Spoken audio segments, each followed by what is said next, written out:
नमस्कार साथियों, आप सभी का एक और नई क्लास में फिर से स्वागत है। और ये भी एक करंट अफेयर्स की ही क्लास है। तो आप देख पा रहे होंगे, हमने एक लास्ट वीडियो में बात की थी 2023-24 के बजट के बारे में। उसमें हमने कुछ इम्पोर्टेंट जो जितना भी इसको आवंटन किया गया है उसके बारे में बात की थी। और ये 2023-24 का जो बजट है 1 फरवरी 2024 को पेश किया गया था इसे। इसके बारे में हमने बात की थी। हमने दोस्तों इसमें जो सभी बजट अनुपात की भी बात की थी, और योजनाओं के लिए आवंटन की भी बात की थी, और मंत्रालयों को कितना क्या आवंटन किया गया उसकी भी बात। आज की क्लास में हम दोस्तों महत्वपूर्ण तथ्यों की बात करेंगे 2023-24 के बजट के बारे में। तो चलिए आज की क्लास को स्टार्ट कर लेते हैं। और जो लोग पहली बार चैनल पर आए हैं उनसे रिक्वेस्ट है कि इस चैनल को सब्सक्राइब और वीडियो को लाइक अभी कर दीजिएगा। चलिए आज की क्लास को स्टार्ट कर लेते हैं। वर्ष 2023-24 में भारतीय अर्थव्यवस्था में 7% से बढ़ने का अनुमान है। देख पा रहे हूँ, अर्थव्यवस्था को 7% बढ़ाने का अनुमान लिया गया है। प्रति व्यक्ति आय दोगुनी से अधिक बढ़कर 1.97 लाख रुपए करने का अनुमान लिया गया है। जीएसटी मासिक राजस्व लगभग 1.5 लाख करोड़ का आसपास बना रहेगा, अर्थात ऐसा कहा गया है। 23-24 में 10.5% जीडीपी विकास का अनुमान लिया गया है। भारतीय अर्थव्यवस्था पांचवी सबसे बड़ी अर्थव्यवस्था बन गई है। ये दोस्तों आपने पहले भी पढ़ा होगा। ब्याज अनुपात की बात करें, ब्याज भुगतान की बात करें तो 10.80 लाख करोड़ रुपए होने का अनुमान है, जो कुल राजस्व का 30.8% होगा। वर्ष 23-24 में राजकोषीय घाटा जीडीपी का 5.9% होगा। ये हमने पहले भी पढ़ लिया है इसमें। ये दोस्तों अनुमान लगाए गए हैं, इनके बारे में हम बात कर रहे हैं। वर्ष 2025 से 26 तक राजकोषीय घाटा 4.5% से नीचे लाया जाएगा, ऐसा कहा गया है। आएगा या नहीं वो देखा जाएगा, वैसे आना चाहिए मेरे हिसाब से। और 2025 से 26 तक राजकोषीय घाटा 4.5% से नीचे लाया जाएगा। नया व्यवस्था टैक्स स्लैब की बात करें तो 7 से घटकर 5 की कर दी गई है। अब कुल 7 लाख रुपए तक की कमाई करने वाले टैक्स नहीं लगेगा, अर्थात दोस्तों माफ कीजिएगा जी, क्या है, अच्छा 7 लाख रुपए तक की जो कमाई करते हैं सालाना, उन पर कोई टैक्स नहीं लगाया जाएगा। अग्निवीरों को अग्निवीर कॉर्पस फंड से मिलने वाले भुगतान में टैक्स रहित होगा, अर्थात उस पर टैक्स नहीं लगेगा। ये कुछ तो सुविधा दी अग्निवीरों को। चलिए आगे भी देखते हैं। आवासीय घर के लिए, माफ कीजिएगा, माफ कीजिएगा आवासीय घर में किए गए निवेश पर पूंजीगत लाभों से कटौती की सीमा 10 करोड़ रुपए तक की है। नई व्यवस्था के तहत उच्चतम अब अधिभार 37% से घटाकर 25% की गई है। नई कर व्यवस्था में वेतनधारियों को 50,000 की, पेंशनधारियों को नई ₹15,000 तक की मासिक कटौती का प्रस्ताव मिला किया गया है। गैर सरकारी कर्मचारियों के लिए सेवानिवृत्त यानी अर्थात रिटायर होने पर मिलने वाले अवकाश नकदीकरण कर छूट की, अर्थात उसमें 25 लाख तक की छूट दे दी गई है। 25 लाख तक होगा यदि आपका फंड रिटायरमेंट की समय, तो उस पर टैक्स नहीं लगाया जाएगा या कुछ कम टैक्स लगाया जाएगा। ये कुछ क्लियर नहीं है। चलिए आगे देखते हैं। पूंजी निवेश परिव्यय की बात कर रहे हैं हम। 33.4% बढ़कर 10 लाख करोड़ रुपए किया गया है। पीएम जनधन योजना के तहत 47.8 करोड़ जनधन खाता खोले गए थे। ये भी रिकॉर्ड है दोस्तों, एक 47.8 जनधन खाते खोले गए थे उस समय। 102 करोड़ लोगों ने 220 करोड़ का टीकाकरण लगवाया है। और उज्ज्वला के तहत 9.6 करोड़ एलपीजी कनेक्शन दिए गए थे। उज्ज्वला योजना आपने सुना होगा दोस्तों, एलपीजी कनेक्शन से संबंधित है, एलपीजी सिलेंडर से। स्वच्छ भारत मिशन के तहत 11.7 करोड़ शौचालयों का निर्माण कराया जाएगा, अर्थात। पीएम किसान सम्मान निधि के तहत 11.4 करोड़ से अधिक किसानों को 2.2 लाख करोड़ रुपए का नकद हस्तांतरण किया गया, अर्थात इनके अनुसार दोस्तों 2.2 लाख करोड़ रुपए का नकद आवंटन कर दिया गया है किसानों तक। एक बार की गई लघु बचत योजना की बात करें तो महिला सम्मान बचत पात्र और मार्च 2025 तक 2 वर्ष की अवधि के लिए उपलब्ध कराई जाएगी। अगली है मासिक आय खाता योजना के लिए अधिकतम जमा सीमा एकल खाते के लिए 4.5 लाख करोड़ से बढ़ाकर 9 लाख और संयुक्त खातों के लिए 9 लाख रुपए से बढ़ाकर 15 लाख की गई। लिमिट बढ़ा दिया गई है दोस्तों अकाउंट्स के लिए। ग्रामीण क्षेत्रों में युवा उद्यमियों और द्वारा कृषि स्टार्टअप को प्रोत्साहित करने के लिए कृषि द्वारा कोष स्थापित किया जाएगा। थोड़ी सी बोरियत तो आ रही होगी दोस्तों, लेकिन काफ़ी इंपॉर्टेंट टॉपिक है, इसलिए बोरियत को थोड़ा सा फील कर लेंगे, कोई दिक्कत नहीं है। रुपये 2200 करोड़ के परिव्यय पर उच्च मूल्य की बागवानी फसलों के लिए आत्मनिर्भर स्वच्छ संयंत्र कार्यक्रम शुरू किया जाएगा। प्रधानमंत्री विश्वकर्मा कौशल सम्मान के तहत पारंपरिक कारीगरों और शिल्पकारों को कौशल प्रशिक्षण के लिए वित्तीय सहायता दी जाएगी, ये कहा गया है। DAYE NRLM की बात हो रही है। इसके तहत 81 लाख स्वयं सहायता समूहों को बड़े उत्पादन उद्यमों के परिवर्तन किया जाएगा। अर्थात दोस्तों स्वयं जो छोटे छोटे उत्पादन हैं या मैन्युफैक्चरर यूनिट्स हैं उनको बड़े मैन्युफैक्चरर यूनिट्स में तब्दील किया जाएगा। MSME को 2 लाख करोड़ रुपए का अतिरिक्त संपार्श्विक मुक्त ऋण की बात की जा रही है। MSME में संविदा निष्पादन को सरल बनाने के लिए विश्वास से विश्वास 2 लाया जाएगा। विश्वास से विश्वास 1 लाया जाएगा, अर्थात ये एक योजना का ही नाम होगा मेरे हिसाब से। सरकार और सरकारी उपक्रमों के संविदागत विवादों से के निपटने के लिए विश्वास से विश्वास 2 लाया जाएगा, ये भी कहा गया है। राष्ट्रीय वित्तीय सूचना रजिस्ट्री स्थापित की जाएगी।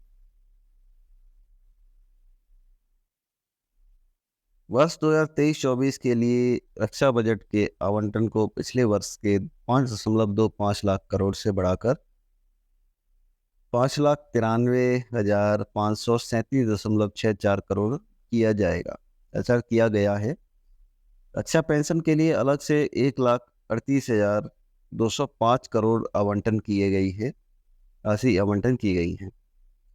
1.62 करोड़ रुपए की पूंजी व्यय के लिए रखे गए हैं, अर्थात दोस्तों इतनी पूंजी व्यय के लिए रखी गई है, जिसमें नए हथियार, विमान, युद्धपोत और अन्य सैन्य हार्डवेयर खरीदना शामिल है। प्रधानमंत्री आवास योजना के लिए परिव्यय 66% बढ़ाकर इतना कर दिया गया है, 79,000 करोड़ कर दिया गया है। अच्छा, अर्थात दोस्तों इससे अधिक किया गया है।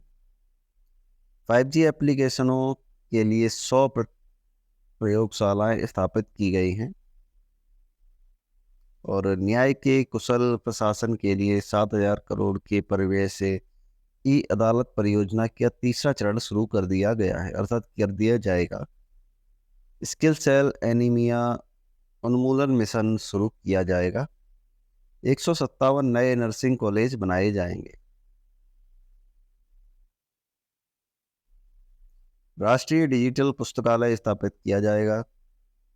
740 एकलव्य मॉडल आवासीय विद्यालयों के लिए अगले 3 वर्षों में 38,000 शिक्षकों को सहायक कर्मचारियों की भर्ती की जाएगी। रेलवे को 2.4 लाख करोड़ रुपए आवंटन किए जाएंगे।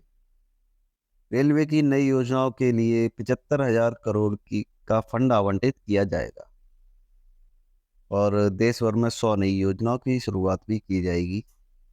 वर्ष 23-24 में बजट अनुमान की बात करें तो लाइनों में संरचना का नुकसान जो हुआ है उसके लिए 487.51 करोड़ रुपए की राशि आवंटन की गई है, अर्थात इतना स्कोर बताया गया है। देखते हैं कितनी क्लासेस और बची हैं दोस्तों। 2-3 PDFs और हैं, ये स्लाइड्स और हैं, उनकी बात कर लेते हैं जल्दी जल्दी। 50 अतिरिक्त हवाई अड्डे, हॉस्पिटल, हेलीकॉप्टर्स, वाटर एरोड्रोम और एडवांस लाइन ग्राउंड्स की बात की रही, लैंडिंग ग्राउंड्स की बात करें तो पुनरुद्धार किया जाएगा, अर्थात इन्हें रिनोवेशन किया जाएगा इनका। शहरी अवसंरचना विकास निधि UIDF की बात कर रहे हैं, तो इसकी स्थापना टीयर 2 और टीयर 3 शहरों में अवसंरचना सृजन के लिए किया जाएगा। इसका प्रबंधन राष्ट्रीय आवास बैंक द्वारा किया जाएगा। पहचान और पते के अपडेट के लिए वन स्टॉप समाधान के तहत डिजी लॉकर और आधार के पहचान के रूप में प्रयोग किया जाएगा। डिजी लॉकर आप सभी ने सुना होगा, एप्लीकेशन का नाम है। दस्तावेजों को सुरक्षित स्टोर करने हेतु साझा की गई निकाय डिजी लॉकर स्थापित किया जाएगा। गोवर्धन की बात कर रहे हैं। गोवर्धन का पूरा नाम ये है, galvanising organic bio agro resources धन की बात कर रहे हैं। योजना के तहत 500 नए अवशिष्ट से आमदनी संयंत्र स्थापित किए जाएंगे। 10,000 जैव इनपुट संसाधन केंद्र स्थापित किए जाएंगे, जिसमें राष्ट्रीय स्तर पर उर्वरक और कीटनाशक विनिर्माण नेटवर्क तैयार किया जाएगा। अपर भद्रा परियोजना की बात करें तो स्थायी सूक्ष्म सिंचाई प्रदान करने के लिए पेयजल के लिए के लिए सतही टैंकों से भरने के लिए 5300 करोड़ दिए जाएंगे। मेक इन इंडिया और मेक AI भारत के लिए कार्य करें। ये एक नई परियोजना है कि दृष्टिकोण से साकार करने के लिए शीर्ष शैक्षणिक संस्थानों और आर्टिफिशियल इंटेलिजेंस यानी AI के 3 उत्कृष्टता केंद्र स्थापित किए जाएंगे। अर्थात आप AI को भारत में तो क्या बोलते हैं उसे, माफ कीजिएगा, AI को भारत में मतलब थोड़ी सी पहचान दिलाने के लिए या थोड़ा सा उसे प्रमोट करने के लिए 3 नए केंद्र स्थापित किए जाएंगे। राज्य और केंद्र शासित राज्यों के वैकल्पिक उर्वरकों और राजनीतिक उर्वरकों के संतुलित उपयोग बढ़ावा देने के लिए PM प्रमाण यानी PM प्रमाण कार्यक्रम शुरू किया जाएगा। अगली योजना है पर्यावरणीय रूप से उत्तरदायी कार्यों के लिए पर्यावरण संरक्षण अधिनियम के तहत 3 क्रेडिट कार्यक्रम अधिसूचित किया जाएगा। अब देखें दोस्तों, लास्ट 2 स्लाइड्स ही बची हैं, इनकी भी बात कर लेते हैं। आर्द्र भूमि के इष्टतम उपयोग को प्रोत्साहित करने के लिए अगले 3 वर्षों में अमृत धरोहर योजना लागू की जाएगी। मिष्टी के तहत तटीय रेखा पर मैंग्रोव पौधारोपण की शुरुआत की जाएगी।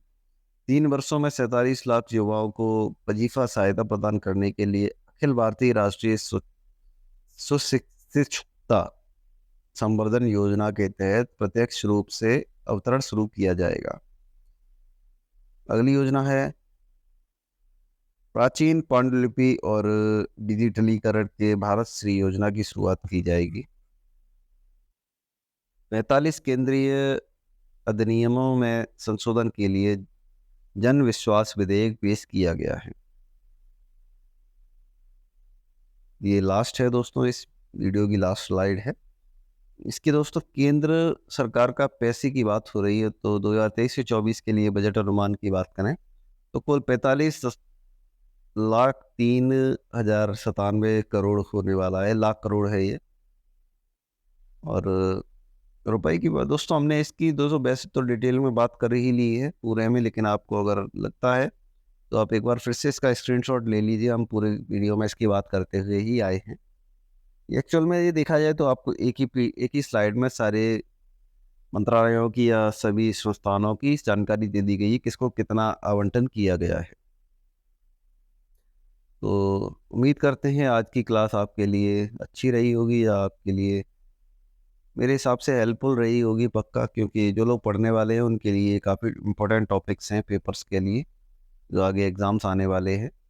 और यदि आप पहली बार चैनल पर आए हैं तो चैनल को सब्सक्राइब, और अभी तक वीडियो में बने हैं तो भी चैनल को सब्सक्राइब कर लीजिएगा और वीडियो को लाइक भी कर दीजिएगा।